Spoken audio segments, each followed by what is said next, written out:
You know, and so I, after that, it kind of, so I, in the job world, I ended up having to go into other job opportunities. Over the years, I've struggled with various jobs.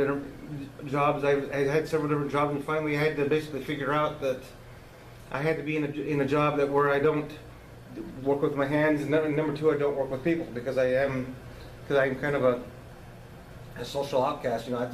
So that's why now I do work from home now. I finally got a job where I work from home as a telecommuter, and that's helped me out a great deal because that way I don't have to deal with anyone. And also the job I do is very very much a black and white job, you know, because basically I basically upset doctors all day because I'm an appeals representative. So therefore, when we think this hospital stay was medically necessary, or it wasn't medically necessary, you know, you're denying my claim, or we believe that you're denying this because of a bundling issue, and we think that this was a medically necessary thing. Well, see, I don't even determine that. All I do is I read the appeal and I figure out what needs to be done with it. Okay, this doctor here is upset because he put this patient in ICU, and then we don't believe that he needs ICU. That we're only going to pay a regular room and board rate. So I basically send it to a doctor. The doctor reads the medical notes on the thing and decides, and basically says, yeah, I agree, he needed ICU, or no, he didn't need ICU. And all I do is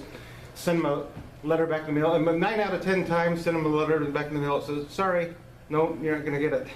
And the good thing about it is I don't have to deal with them because, first of all, I don't actually talk to the doctors. All I do is send them a letter. It basically, on the bottom of the letter is a phone number. It says, if you have any questions, please contact customer service at blah, blah, blah, blah, blah, blah. And then they get someone else besides me. And then, of course, and so somebody else has to deal with the problem that you caused. Okay. So basically that's kind of basically I upset doctors all day, but I do it in a place where the doctors can never ever talk to me. So they read my notes all day. They read the letters all day that I'm saying denying their appeals, and they probably throw them across the room and yell and scream and stuff. But there's nothing. In fact, my full name's not even on there. Just John B. Sam. I was going to highlight something that I think you said. Now, did you indicate that you failed, that you were told by these doctors or whatever that you would likely fail kindergarten, and then you did, or how? Yeah. Did they tell you, So, or did they only tell your parents? They only told my parents. They told your parents. Okay. We did that actually aligns with an exercise we did at work, where we found that it's like they don't understand why it was going on, but it was basically you get somebody in a room full of people that don't believe in them, and they're pretty much best in the thing. And we see, I've had years of experience with AZ Assist, and we see that with the young adults too. We have a lot of young adults that have managed to go to college, move out, start living on their own. And the trick is, in many ways, if you want to help a person succeed, before they can succeed, first you have to believe in them.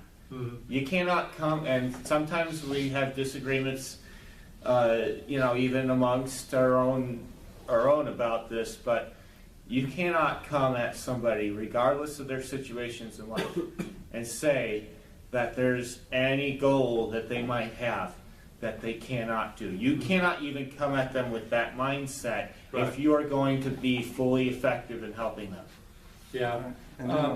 I actually had a similar prediction made about me, and during 8th grade, my vice principal told my mom that I would drop out of high school, be in and out of correctional institutions before I was 21, and be a total burden upon society. And so here I graduated from high school, so I proved that wrong. I've never been in a correctional institution. I'm now up to 46, or I'll be turning 46, so I've proven that wrong. But the entire burden upon society, when I was basically forced onto SSDI, it's like I just put up the white flag. I just proved my vice principal was right all along, and and that was another time where I was definitely, you know, suicidal back in April of 2009. But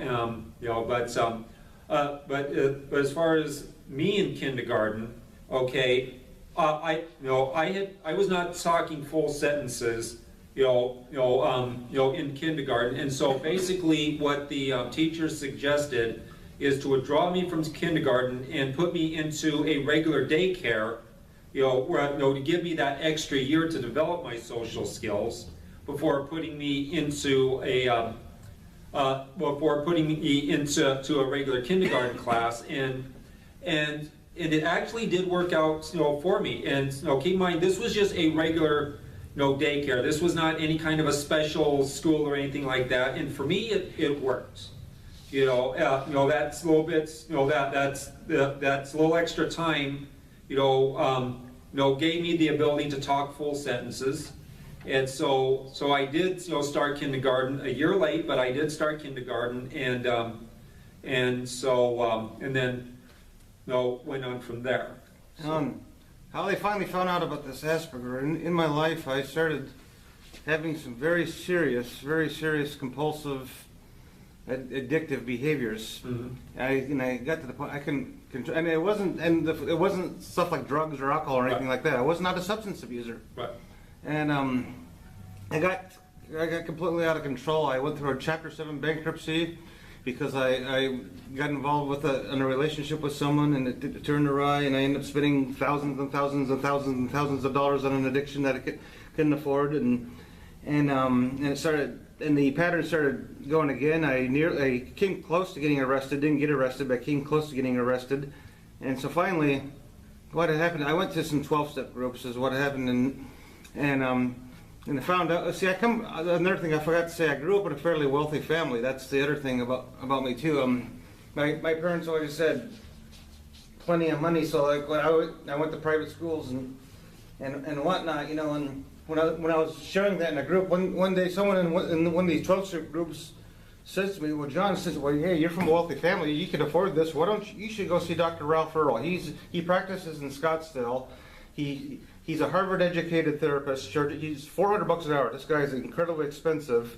He's the world's foremost authority on compulsive addictive behaviors. This guy has written several books on the topic. He's considered to be the world's foremost authority. You should see this guy. So I thought, what the heck, I'm going to give this a try. So I went and I saw Dr. Ralph Earl in Scottsdale, Arizona, and quite a sobering experience. Some of the people inside that office, it's incredible. I mean, I literally, when I'm sitting inside this doctor's office, I'm sitting inside his office, you look around, and I'm serious, some of the patients are bringing in handcuffs. Basically, the court has ordered the people, the Maricopa County Sheriff's System has ordered these people that, okay, you will receive therapy, you will go here, and then they bring the guy in and so there's a police officer accompanying this guy, and that's the type of people that come to this place. So it was, to talk about a sobering experience, so I got to talking to Dr. Ralph Earl, and I saw him for a few times, and he noticed some very peculiar things about me because he couldn't figure out what was. He noticed, well, first of all, like when he would talk to me in the session, that I would never look him in the eye, for example. He noticed that, and then he also noticed like there are certain things that I absolutely would not do. And he found it quite weird. It was like because I would say pretend you were a cocaine addict, okay? And pretend like if, let's say that cocaine was legal in, I don't know, Canada. Pretend it's not, but I'm just using this as an example. Pretend that cocaine was legal in the country of Canada, but it wasn't legal here. Would you get on a plane, fly to Canada, buy your cocaine, and then come back to the United States just in order to avoid the law, for example? And he also noticed there's a lot of, I just had some very strange, moralistic, very rigid behaviors. He had never seen this in an addicted person before. He had never seen an addict quite. In fact, he didn't know exactly how to deal with this. He was like, I've never seen this before. I really don't know what's going on here. And so he talked to a few other experts in the thing, and he finally figured it out. He says, okay, basically he told me, John, you're a unique case. I've never seen this in my life, but I think you have Asperger syndrome. And And I was like, wow. So then finally, he finally explained to me. He says, "No," he said, "I'm going to be quite honest with you, John." He says, "I'm not an expert on this topic." He says, "That's not my field of expertise. My field of expertise is addictive behaviors." So, but he says, "I'm going to." But I've talked to some other professionals and stuff, and I believe this is your issue. Now, what I do know about Asperger syndrome, he basically says this would explain to you why you've been an outcast in your life, why you have social issues and all this stuff, and. Yeah, and another one of the things, because you've told me the story in much greater detail, is also your ability to remember exact dates of when something happened. Because he was, like, for example, when I was sitting on his couch, this therapist said I was sitting on his couch, I would tell him about certain abuses that occurred to me. I would say, okay, on May 21st, 1988, a really bad event occurred, and I got abused, and he was like, okay, now this is not right. He says, no one comes into my office and says, okay, on June 22nd, 1974, I was sexually molested or whatever, all right? And in fact, he got to ask me, John, tell me, are you really good at dates? And I go, yeah, okay, John, tell me. I'm interested in this. He goes, when did you graduate high school? And I says, I says, April 10th, 1990. John, you went to the church, right? I go, yeah. When did you get confirmed? I says, June 1st, 1988. He says, John, when did you graduate college? May 29th, 1994. Wow. He's like, there's something not right here. In fact, that's when he started. He could not figure it. He had to talk to some of the other experts in this because, as I said, his focus was addictive behaviors, and they figured out that I had this problem. Yeah. I was just going to point out it's like 2:30. I'm watching the clock. Yeah. So, anyways, so anything else? No, and well, that's kind of okay. why I'm here. Okay, so Phillip, would you like to talk about your experiences in school? You did finish up to high school, and just what it was like for you.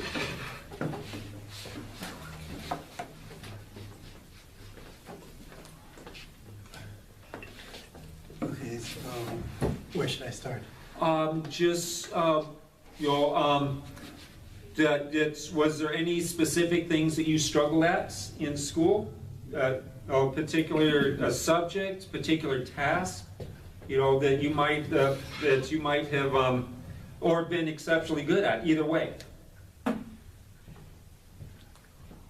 Well, actually, I've been to several schools, actually, from preschool all the way up to high school. Okay. And basically, with me, I guess the greatest thing that I struggled with was socializing. Okay.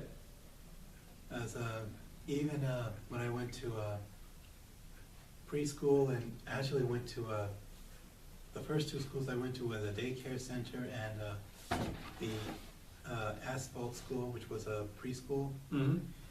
And at both of those schools, I myself didn't really like to play with the other kids. I was more of a loner who would pick a certain place on the playground, Mm-hmm. and there I would be there by myself. And it really got to a point where the teachers had to push me to play with the other kids and their activities. Mm-hmm. Sometimes it would work, most of the time it didn't. But I wasn't really interested in playing with the other kids. Mm-hmm. And even at the time, I really didn't think much about it. And I'm sure the teachers probably told my family about it. And I'm not sure if my family was really had any trouble with it. They probably were thinking as long as I came out on my own, I wouldn't have any problems. So Mm-hmm.